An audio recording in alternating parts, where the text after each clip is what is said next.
नमस्कार, मैं नंदन। आप देख रहे हैं एक न्यूज़ 24। देखिए, लोकसभा चुनाव का महापर्व चल रहा है। इस बीच हम धरातल पर उतरकर जानने का प्रयास कर रहे हैं, समझने का प्रयास कर रहे हैं और आपको बताने का भी प्रयास कर रहे हैं कि क्या लोकसभा चुनाव इस बार का कुछ इतिहास रचेगा। अगर इतिहास की बात आती है तो हम भला कांग्रेस को कैसे भूल सकते हैं।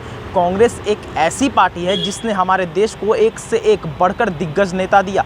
कह सकते हैं कांग्रेस ने बहुत सारे इतिहास भी बनाए। इतिहास के पन्नों पर सबसे बड़ी पार्टी का नाम आएगा तो कांग्रेस का ही आएगा। जी हाँ, हम ऐसा इसलिए कह रहे हैं क्योंकि हम समझ सकते हैं जिस तरीके से कांग्रेस की शुरुआती दर थी, शुरुआत में कांग्रेस को देखा जाता था, वही कांग्रेस आज के समय में है। तो इसका उत्तर मिलेगा नहीं। बहुत सारे दिग्गज और वरिष्ठ नेताओं के हमने मुंह से भी सुना है कि जो कांग्रेस शुरुआती दौर पे थी, जो कांग्रेस का पीक था, वो कांग्रेस आज के समय में नहीं है। कारण क्या है, क्या कुछ बातें, उसी विषय पर हम आपसे बात करेंगे और वार्तालाप करेंगे कि क्या आखिर हुआ है कि कांग्रेस पहले की तरह अब नहीं है।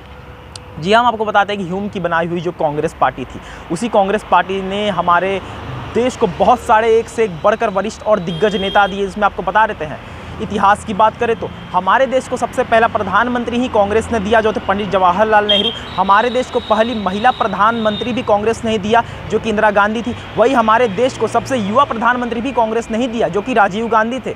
जानने वाली बात है, समझने वाली बात है कि सबसे पहले प्रधानमंत्री कांग्रेस के, सबसे पहली महिला प्रधानमंत्री कांग्रेस के और सबसे युवा प्रधानमंत्री भी कांग्रेस के। उससे भी ज़्यादा ऐतिहासिक चीज़ ये है कि जवाहरलाल नेहरू पहले प्रधानमंत्री, इंदिरा गांधी पहली महिला प्रधानमंत्री, राजीव गांधी पहले युवा, सबसे युवा प्रधानमंत्री, वो तीनों एक ही परिवार के थे। जी हाँ, हम समझ सकते हैं जिस तरीके से एक लेगेसी जैसी बनती आ रही थी कांग्रेस की, कि शुरुआत से ही एक से एक इतिहास रचते आ रहे थे, वहीं आरोप भी उन पर लगे। हम कांग्रेस के कुछ कार्य को नज़रअंदाज नहीं कर सकते हैं जो कांग्रेस ने अपने शासनकाल में किए थे। उस कार्य पर भी हम बात करेंगे कि बहुत सारे ऐसे स्टेप भी कांग्रेस ने लिए जो कह सकते हैं कि हम ऐसा समझ सकते हैं कि नरेंद्र मोदी ने जो जो योजनाएं लाई, उन सारे योजनाओं का ड्रीम प्रोजेक्ट कांग्रेस ने अपने दिमाग में रखा था। कांग्रेस का जो जो ड्रीम प्रोजेक्ट था उसमें से 80% नरेंद्र मोदी ने पूरा किया है, जिससे साफ पता चलता है कि जो चीज़ आज हो रही है वो एक समय पर कांग्रेस चाहती थी कि करे।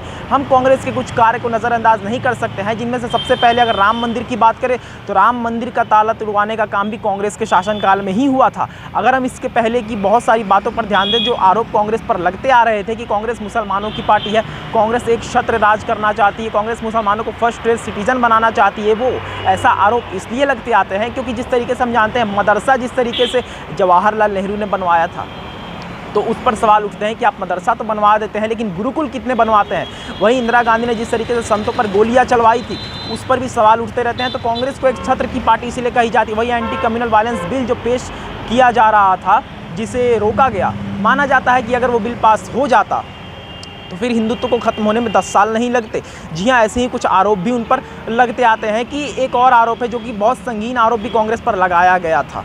आरोप यह था कि कांग्रेस चुपचाप से हिंदुओं को सेकंड रेट सिटीजन बनाना चाहती थी और मुसलमानों को फर्स्ट रेट सिटीजन बनाना चाहती थी। भारत की बात करें तो वैसा इसलिए कि कांग्रेस का माइंडसेट ऐसा था कि हम हिंदुओं में आरक्षण देकर खुद में लड़वा देंगे और वहीं मुसलमानों को फर्स्ट रेट सिटीजन बनाकर ऊपर बिठा देंगे और हिंदुओं को सेकंड रेट सिटीजन बना देंगे। और जबकि अगर मेजोरिटी की बात करें तो भारत में मेजोरिटी हिंदुओं की ज़्यादा है, हर कोई जानता है। तो ऐसे कुछ आरोप हैं जिससे बचते हुए कांग्रेस चलती आ रही थी। चाहे 26/11 हमले की बात करें कि आपके राज्य में शासनकाल में आतंकी हमले भी होते हैं, और जिन आतंकी हमलों में 17-18 साल के लड़के अगर पूरे बॉम्बे को तबाह कर जाते हैं तो इसके पीछे का जिम्मेवार कौन है। और इसके बाद अगर मणिपुर में बात करें कि जिस तरीके से मणिपुर को लेकर नरेंद्र मोदी और भाजपा को टारगेट किया जाता है कि आप महिलाओं के साथ हो रहे बलात्कार को नहीं रोक सकते हैं तो आप कैसे प्रधानमंत्री। तो वहीं नरेंद्र मोदी के पक्ष भी ये कहते नजर आते हैं, भाजपा ये कहते नजर आती है कि हम निर्भया कांड को कैसे भूल जाएं।